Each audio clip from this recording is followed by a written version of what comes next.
Hello and welcome to Mimi's Sketchbook. Today my illustration was based on Paul David Tripp's book New Morning Mercies, and it is August 29th. I mention the date just in case you'd like to follow along with me as I read the book. Also, there are playlists for each month.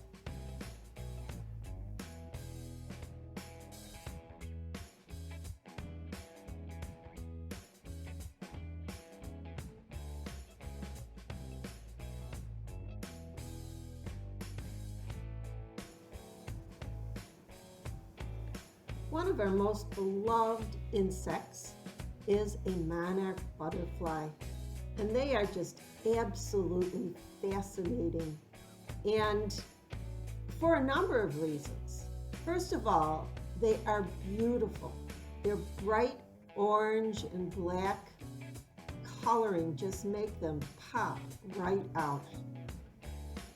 They are seen all over North America because they have migration routes from Canada south to California, Mexico, or Florida. They head north in the spring and south in the fall. And I've always wondered, how is it possible for this incredibly delicate little insect to fly almost 3,000 miles? And I've learned that they don't. Actually, a monarch butterfly only lives 2 to 6 weeks. So what happens is that they stop along the way and mate. Now, they have to find, it's crucial that they find a milkweed plant. And this is what they lay their eggs on. 4 days after they lay them, the eggs hatch into baby caterpillars, which become eating machines, but they can only eat milkweed. After about 2 weeks, the full-grown caterpillar finds a place to attach itself, and then this begins the process of metamorphosis. After about 10 days, the chrysalis, or the pupa, is transformed into a full-grown butterfly. And I figured out that it's almost a month. This transformation, or this metamorphosis, takes about a month to take place. So you have a butterfly flying from 2 to 6 weeks, about a month for a new life cycle to begin, and then the butterfly can take off again and continue its trip either north or south, depending on the season.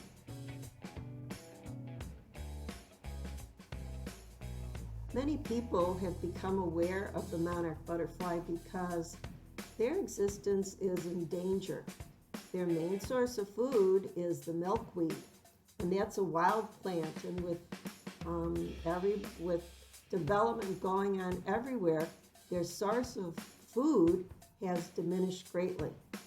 Also, the trees where they hibernate in Florida and California and Mexico are also disappearing. I'm sure there are great efforts being taken to save these trees.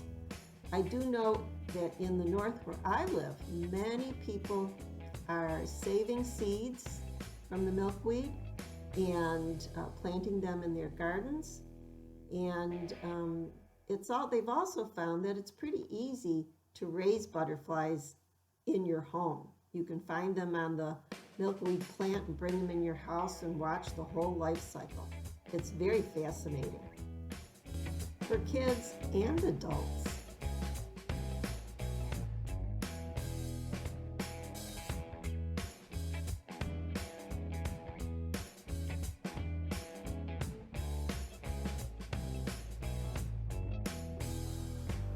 Today in his devotions, Paul Tripp talks about the transformative power of grace and how grace transforms hearts, giving weak and fearful people the desire, power, and wisdom to do what they would not have been able to do on their own. And he gives examples of Moses, Joshua, Gideon, Samson, David, Elijah, Peter, and Paul the Apostle.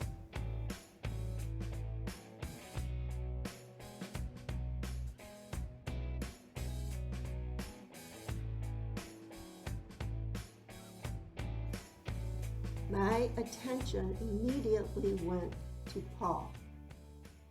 Now, Paul was not only always known as Paul the Apostle. Before that, he was known as Saul.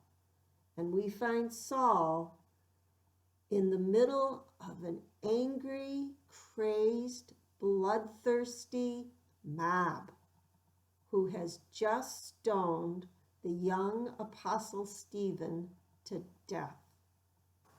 And the first verse of Acts 8 says, "And Saul was there, giving approval of his death. And on that day, a great persecution broke out against the church in Jerusalem." And we hear about Saul again at the beginning of the next chapter, and it says, "Saul was still breathing out murderous threats against the Lord's disciples.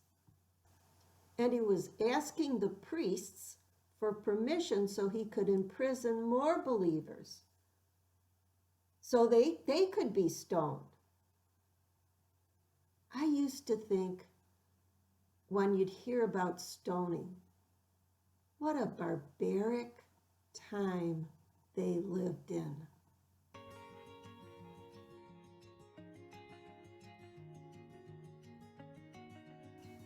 And here we are, 2,000 years later, with mobs of crazy, hate-filled, murderous people who are just so angry and infuriated.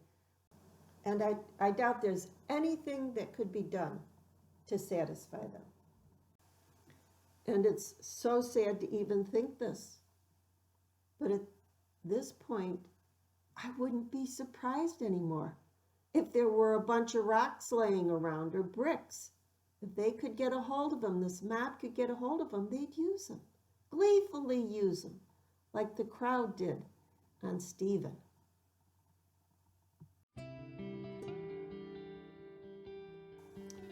But here's the good news.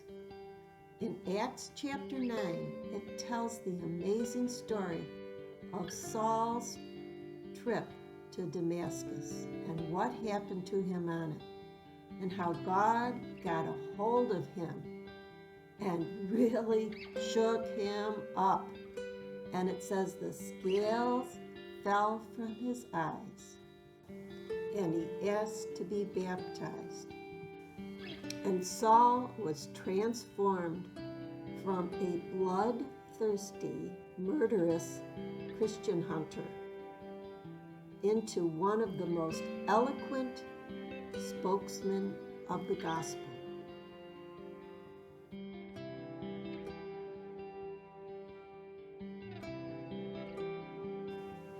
Now, if God could pour out his grace and transform Paul 2,000 years ago, he can do that today to these angry mobs of people that are terrorizing and destroying the cities. So from now on, instead of having an immediate reaction of anger or discouragement or frustration, I'm going to stop and remember transformation. That transformation is possible. It happens in the Monarch, and it happened to Paul. So the next time I see another video of a mob, and I know I will, instead of getting furious and outraged, I'm going to ask God to pour out his transforming grace on me so I can pray with a heart filled with love and compassion, so I could pray for them.